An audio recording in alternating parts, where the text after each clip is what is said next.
This year, the Intergovernmental Panel on Climate Change, or the IPCC, had some really dark predictions for Asia's megacities and frequently referred to Kolkata's future in its 6th assessment report.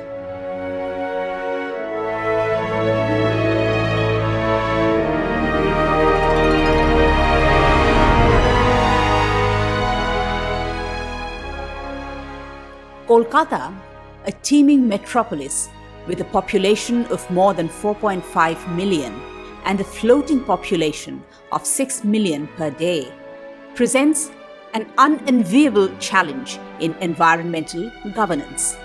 But unlike any other megacity in India, it has still retained a key nature-based urban asset, the East Kolkata Wetlands. The wetlands represent 12,500 hectares of green infrastructure that mitigates Kolkata's climate risk. It is an exemplar where, in the words of late wetland champion Dhruba Dasgupta, people live creatively with nature. The wetlands treat millions of liters of Kolkata's sewage every day through production of fish, vegetables, and paddy, which they give back to the city. They represent a human-driven waste management infrastructure that makes Kolkata a more affordable city. The wetlands' existence is ensured by the elaborate set of management practices which its people have mastered over decades from their experiential knowledge. It is a symbiotic relationship. The community gets its livelihood, the city gets food and its sewage treated at no extra cost, completing the urban circularity. Sustainable infrastructure, mainly the canals and fish ponds of East Kolkata Wetlands, hold the key to the survival of the city. And its most important components are the drainage structure and the Bandala regulator gates, 10 gates that control the entire sewage management into these wetlands. We have to realize that the real crisis that we are facing is the crisis of sewage. Unless we bring back the good flow of sewage back into our canals and our fish ponds and rejuvenate them, we cannot guarantee the survival of these wetlands. And therefore, we endanger Kolkata's own future. What we are really doing by not paying attention to this is sending huge loads of pollution to the river Vidyadhari and causing a lot of havoc downstream. The East Kolkata wetlands are an engineering marvel, living well beyond the time of their evolution. The sewage in the entire area goes through an elaborate system of lock gates and siphons, which ensure their distribution and optimum management.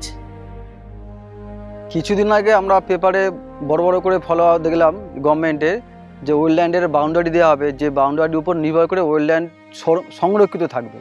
তো আজকে জলভূমিতে যারা আমরা মৎস্যজীবী বা মাছ চাষ করছি, আমরা বুঝতে পেরেছি যে ওয়েটল্যান্ডের বাউন্ডারি দিয়ে বা পিলিয়ার দিয়ে কিন্তু জলভূমি সংরক্ষণ করা যাবে না। জলভূমি সংরক্ষণ করতে গেলে তার প্রধান দুটো তিনটে বিষয়ের উপর নজর দিতে হবে। সেটা হচ্ছে প্রোডাকশানটা কীভাবে বাড়ানো যায়। সেই প্রোডাকশান বাড়ানো করতে গেলে আমাদের দিতে হবে কি, যে হিউজ ময়লাটা, যে এখন যে ময়লাটা দিচ্ছে তার পরিমাণটা আরও বাড়াতে হবে, কারণ ময়লা জল বেশি বাড়লে তবেই কিন্তু জলভূমি টিকে থাকবে। এবং সেই ময়লা জলের উপর নির্ভর করে এই অঞ্চলে যে মাছ চাষিরা বেঁচে আছে এবং তারা যে ময়লার অনেক সময় ঘাটতি আসছে, ময়লা কম আসছে, সেই জায়গা থেকে তাদের অনেক সময় এক্সট্রা খাবারের উপর নির্ভর করতে হচ্ছে। তো সেই এক্সট্রা খাবারের দিকে যদি গভর্নমেন্ট কোনোভাবে একটু সাবসিডি দেয় আর কি, প্রোডাকশান যদি না বাড়ানো যায় তাহলে কিন্তু কোনোভাবেই জলভূমি সংরক্ষিত থাকবে না। পিলিয়ার দিয়ে কোনো রকম বাউন্ডারি কিন্তু জলভূমি সংরক্ষণ করা যাবে না। আর জলভূমি সংরক্ষণ করতে গেলে আজকের যেভাবে আমরা কলকাতার যে হিউজ পরিমাণে ময়লা আমরা ব্যবহার করে পরিশোধন করে দিচ্ছি, যে ময়লাটা আজকের নদীতে পড়ে গেলে নদী দূষণ হবে, সেই দূষণের হাত থেকে কিন্তু আমরা কলকাতাকে বাঁচিয়ে রাখছি। তাতে গভর্নমেন্টের এই দূষণ জন্য যে সুইচ ট্রিটমেন্ট প্ল্যান করে যে জল আর কি পরিশোধন করতে হবে, তার যে হিউজ খরচ আর কি, সেই খরচটা কিন্তু একমাত্র পূর্ব কলকাতার জলাভূমির মানুষরাই কিন্তু বাঁচিয়ে রেখেছে। তো সেই জায়গাতে এত টাকা আমরা যদি বাঁচিয়ে রাখতে পারি গভর্নমেন্টে, তাহলে গভর্নমেন্ট কেন আমাদের সাবসিডি দেবে না? এবং এই সাবসিডি দিলে আমরা মাছ চাষটা আরও ভালোভাবে করতে পারবো, ওয়েলল্যান্ড বেঁচে থাকবে এবং জলাভূমি সংরক্ষণ থাকবে। প্লেয়ার দিয়ে কিন্তু জলাভূমি কোনোভাবেই সংরক্ষিত থাকবে না। The crisis of sewage is hitting the sense of security of next generation farmers who wish to stay on with sewage-fed farming. আমি এই মৎস্য চাষের সঙ্গে যুক্ত এবং আমার বাবাও এই মৎস্য চাষের সঙ্গে যুক্ত ছিল। আমরা দেখেছি বিগত 3 বছর কোভিডের জন্য যে করুণ পরিস্থিতি হয়েছিল সারা বিশ্বতে এবং কলকাতা সহ বিভিন্ন এলাকাতে যে পরিস্থিতি হয়েছিল, কিন্তু যারা এই জলাভূমির সঙ্গে যুক্ত ছিল এবং যারা এই মৎস্য চাষের সঙ্গে যুক্ত ছিল, তারা নিজেদেরকে এই পরিস্থিতিতেও টিকিয়ে রাখতে পেরেছে। তো আমি বেশিরভাগ করে আমাদের সরকারের কাছে অনুরোধ করব যাতে এই ময়লা জলের সাপ্লাইটা আমাদেরকে আরও ভালোভাবে দেওয়া হোক, যার জন্য আমরা এই মৎস্য চাষটা বেশি পরিমাণে করতে পারি এবং আমাদের ভবিষ্যৎ প্রজন্মকে টিকিয়ে রাখতে পারি। There is a paradox.